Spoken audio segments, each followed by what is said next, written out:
contratar ou terceirizar mão de obra na construção civil. Parece um assunto muito óbvio, muito simples, mas na prática as empresas, os empresários têm muitas dúvidas sobre o tema e geralmente quando a gente vai olhar a fundo, sempre tem algum detalhezinho que pode estar gerando algum risco. E nesse caso, falando em construção civil e em mão de obra, pequenos detalhes podem se tornar grandes perigos, correndo aí riscos fiscais, trabalhistas e uma série de problemas que a gente pode evitar com informação correta. Eu vou falar um pouco sobre esse assunto aqui agora. Eu sou a Flávia Souza, sócia e contadora da Santa Contabilidade. O nosso objetivo é trazer informação com clareza, a possibilidade de aplicar na prática, no seu dia a dia, numa linguagem que você entende a informação. Aqui a gente traduz, essa legislação, os detalhes burocráticos de uma forma simples e direta para você aplicar no seu negócio, tá certo? Então acompanhe esse vídeo aqui até o final, aproveita já, curte esse vídeo e se inscreve aqui no canal que a gente está sempre produzindo conteúdo de qualidade e com aplicação prática na sua rotina de empresário, de empreendedor. E falando em construção civil, nessa área especificamente, a gente tem principalmente duas possibilidades, duas formas de contratação de mão de obra. Uma é a contratação direta ou contratar funcionários no regime CLT e a outra possibilidade é terceirizar a mão de obra. Ambas são possíveis, tem pontos de atenção, tem detalhes, então vamos lá. Primeiro ponto que eu vou abordar aqui, quando a empresa ela decide contratar os funcionários sob o regime de CLT, a gente chama aí de contratação direta. Nesse caso, a gente tem a aplicação da CLT e no caso da construção civil tem algumas regrinhas trabalhistas essenciais para a gente prestar atenção, porque aqui o vínculo ele é regido pela CLT e tem algumas obrigações extras ou a mais aí em relação a outras atividades por conta do risco, da atividade de construção civil. Então tem uma série de requisitos também para cumprir em termos de segurança e saúde do trabalho que a gente precisa observar, cursos que esses empregados precisam fazer, além de todas as demais garantias previstas na CLT, O funcionário contratado, ele está aí previsto o recebimento de férias, 13º, o pagamento, de todos os encargos trabalhistas. Então isso é muito importante e precisa ser observado. E quais que são então aqui as principais obrigações trabalhistas em relação à folha de pagamentos? É o recolhimento do INSS patronal, do FGTS e outros impostos também relacionados à folha de pagamento. Se você não cumprir com essas obrigações, pode ter muitos problemas aí, até incorrer em ações trabalhistas no momento de um desligamento de um funcionário ou de uma denúncia também, Periodicamente as empresas podem sofrer fiscalizações, seja por iniciativa própria do Ministério do Trabalho ou por meio de denúncia, então precisa estar muito atento a esses detalhes. As documentações necessárias para fazer a contratação de um funcionário, para fazer a contratação direta, basicamente são os documentos pessoais da pessoa, a carteira de trabalho, a gente precisa fazer esse registro, comprovante de residência, exame médico admissional, tanto o admissional como os periódicos, eles precisam ser realizados. Hoje a gente tem o E-Social, então todas essas obrigações perante saúde e segurança do trabalhador precisam estar em dia lá no E-Social. Hoje não existe mais aquela possibilidade, a pessoa começou a trabalhar, daqui a um mês eu vou fazer o registro dela. Não tem como fazer isso, fazer registro retroativo, marcar férias retroativa, não há essa possibilidade, porque hoje é tudo online, é tudo digital, então a informação precisa estar ali no sistema no momento em que ela ocorre. Por exemplo, ocorreu um acidente de trabalho, a comunicação do acidente de trabalho já precisa ser feita no mesmo dia e tudo isso é feito dentro do E-Social. Uma contabilidade que entende disso e vai fazer da forma correta também te ajuda a não correr riscos trabalhistas desnecessários aí. Falei já dos pontos de atenção. Quais são a principal vantagem da contratação direta?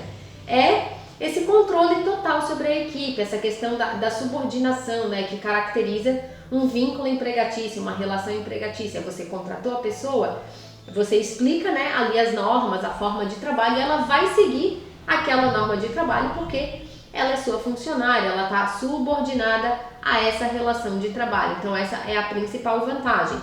E a desvantagem aqui, pode ser observado como uma desvantagem, ou enfim, o custo de trabalhar dessa forma, mas a gente tem nessa forma de trabalho um alto custo com encargos e tributos, além de o risco de passivos trabalhistas caso a empresa não cumpra, né, não siga todas as regras, todas as formalidades para contratar pessoas da forma correta. Essas são as características principais aí da contratação direta. Agora vamos falar um pouquinho sobre a terceirização. O que seria a terceirização? Em vez de eu contratar uma pessoa como CLT, eu vou contratar uma outra empresa, daí eu não tenho mais aqui um contrato de trabalho, eu tenho um contrato de prestação de serviços, são coisas diferentes. Eu vou contratar outra pessoa jurídica para prestar serviço para minha empresa, para minha pessoa jurídica. Então, não estou contratando uma pessoa, eu estou contratando uma empresa. Nesse caso em que eu decido, ou a empresa de construção civil decide terceirizar a mão de obra. Nesse caso, existe a possibilidade, né? A reforma trabalhista deixou isso bem claro, é possível. E aí, os documentos importantes numa terceirização são um pouquinho diferentes, eu não vou pegar documentos pessoais, mas eu preciso principalmente verificar CNDs dessa empresa, certidões negativas de débitos, né, traduzindo CND, certidão, né, regularidade fiscal, regularidade trabalhista. Às vezes eu posso pedir um atestado de experiência, pedir, a empresa já prestou serviço para outras, eu gostaria de um atestado de capacidade técnica, de que essa empresa realmente tem a capacidade para realizar o serviço que eu estou contratando ela para realizar. Aí são esses documentos que a gente pode exigir aqui numa contratação de outra empresa. E o principal instrumento aqui que vai reger essa relação entre duas empresas é o contrato de prestação de serviços, né? Então, precisa ser aqui assinado um contrato, ter essa formalidade. Não pode ser uma coisa de boca, que daqui a pouco pode dar problema. Por exemplo, eu contratei uma empresa que vai colocar aqui 10 funcionários para trabalharem dentro da minha obra de forma terceirizada. Se eu não tiver um contrato formalmente assinado, com tudo bem claro, se eu não acompanhar, porque quem está contratando essa empresa terceirizada, além de tudo, ela ainda tem uma responsabilidade solidária ou subsidiária sobre aquela mão de obra. Então, se essa empresa terceirizada coloca um empregado para trabalhar na minha obra de forma irregular e acontecer algum problema, eu que estou contratando essa empresa, terceirizando essa mão de obra, também posso assumir a responsabilidade em partes, que seria a responsabilidade subsidiária, ou no todo, integralmente, que é a responsabilidade solidária. Então, mesmo assim, a empresa ela reduz o risco, reduz a responsabilidade, mas não se livra totalmente, vamos dizer assim, né? Ela precisa continuar fiscalizando essa empresa que ela contratou. Então, ao decidir fazer uma terceirização e escolher uma empresa para fazer esse contrato de terceirização, precisa sim investigar, conhecer, perguntar, né, vários detalhes para não errar nesse momento da contratação e não acabar aí tendo uma dor de cabeça muito grande. Eu estou me livrando do peso de contratar uma equipe de funcionários, de fazer a gestão dessa equipe, eu estou terceirizando tudo isso. Mas eu não posso simplesmente delargar toda a gestão, toda a fiscalização da minha obra, desses funcionários para essa empresa terceirizada, porque se ela cometer alguma irregularidade, eu que estou contratando também posso ser responsabilizado. Então, ela diminui o risco, diminui a responsabilidade, mas não elimina. Então, ainda assim, a gente tem riscos fiscais e trabalhistas também nessa questão da terceirização, que precisa estar atento, né? Às vezes a gente acha que é só, vou terceirizar e resolveu a minha vida, acabou meus problemas. A gente ainda precisa estar acompanhando, fiscalizando. Principais riscos, né, em cada modalidade. Erros comuns na contratação direta. Voltando aqui, quando eu vou fazer a contratação via contratação de empregados, regime CLT. Quais que são os principais riscos aqui? A não formalização do contrato de trabalho corretamente, né? Não dá pra gente simplesmente pegar um contrato de trabalho aqui da internet, aplicar para minha empresa e seguir a vida. Não, eu preciso ver se está tudo ali previsto, como eu quero que seja a relação trabalhista, né? E o empregado, no momento que ele assina o contrato, ele está concordando. E aí, no momento da rescisão, é aquele contrato, é o que está escrito ali que vai valer. Então, isso evita muita dor de cabeça, é o principal ponto aqui, né? O pagamento correto de encargos, de obrigações, de benefícios te exime também de ter problemas futuros de fiscalizações. E na terceirização, qual que é o principal erro que as empresas cometem? É não verificar a regularidade fiscal trabalhista da empresa que está sendo contratada, que vai ser a empresa ali terceirizada para prestar os serviços. A gente precisa investigar a vida dessa empresa, saber se ela está regular perante os órgãos para poder contratar. E também a gente não pode trabalhar, esse empregado terceirizado ele vai trabalhar lá dentro da minha obra, mas ele não é meu empregado, então eu não posso tratar um trabalhador terceirizado como um trabalhador da minha equipe, principalmente porque isso pode caracterizar vínculo empregatício e aí o contrato de terceirização ele perde validade perante aí uma ação judicial, alguma situação específica. Isso pode gerar passivos trabalhistas, pode ser desconsiderado esse vínculo contratual e ser caracterizado aqui um vínculo empregatício e você ter problemas aí no caso de alguma ação, de alguma questão trabalhista em que seja comprovado que aqui não foi cumpridos todos os requisitos de uma relação de terceirização de trabalho. Então, o que era lá a principal vantagem de você ter um empregado via CLT, que é esse controle, essa gestão total sobre a equipe, ele está subordinado a você porque você o contratou. Diferente daquele funcionário que vai trabalhar na sua obra e ele é terceirizado, ele não está subordinado a você, ele está subordinado ao gestor lá daquela empresa terceirizada. Então, o que tiver no acordo entre vocês, ele vai cumprir, mas conforme o que for combinado lá entre a empresa terceirizada e o seu funcionário. Você não tem gestão sobre esse trabalhador terceirizado, não tem uma autonomia para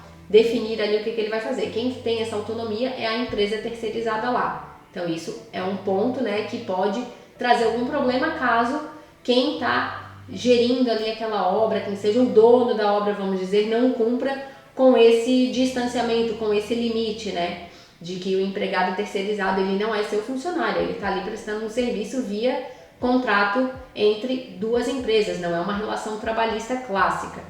E aí o que a gente tem aqui de boas práticas? Eu optei tanto no regime da contratação direta quanto da terceirização, eu preciso ter alguns pontos de atenção, algumas práticas no dia a dia para não ter problemas. Por exemplo, vou contratar funcionários de forma direta, ficar observando ali, né? Tais funcionários estão num contrato de experiência, será que eu vou efetivar esse contrato? Eu vou desligar o funcionário antes de terminar o contrato de trabalho dele? Tem que estar atento a esses prazos, então ter gestão sobre prazos, fazer auditoria nos documentos, fiscalizar principalmente essas empresas terceirizadas, estar sempre cobrando os documentos, porque se a empresa terceirizada não pagar os encargos trabalhistas daqueles funcionários que estão trabalhando na sua obra, você pode ser responsabilizado, subsidiária ou solidariamente, a cumprir com essa obrigação trabalhista porque essas pessoas estão trabalhando dentro da sua obra. Então você precisa exigir os comprovantes de recolhimento desses encargos trabalhistas para que essa responsabilidade mais para frente não recaia sobre você que está terceirizando essa mão de obra. Então aqui, auditoria e fiscalização, 2 pontos muito importantes, e a gestão de contratos, né? Sempre estar revisando os contratos, verificar se o que está acordado ali está sendo cumprido na prática. Isso são 2 pontos muito importantes. Trouxe aqui os principais aspectos na contratação de mão de obra na construção civil dentro de 2 possibilidades, né? A contratação direta ou a terceirização. Eu espero que esse conteúdo tenha te ajudado. Se tiver alguma dúvida específica, pode deixar comentário aqui nesse vídeo. E se precisar de uma ajuda, de uma assessoria especializada para sua empresa, pode contar com a Santa Contabilidade. Continue acompanhando os nossos conteúdos. Um abraço e até o próximo vídeo.